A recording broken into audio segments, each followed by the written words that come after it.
আসসালামু আলাইকুম viewers, welcome to my channel Rehana Akter blogs.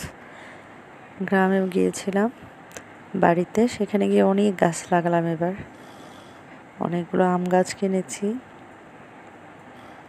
নাগফজলি আম, পালি আম, তারপর হাড়ি ভাঙা, অনেকগুলো গাছ কিনেছি আমের। সেই গাছ আমরা লাগাচ্ছি, মা ছেলে সবাই মিলে। অনেক গাছ লাগালাম, গাছগুলো সামনের বছর ইনশাল্লাহ আম ধরবে আশা করি।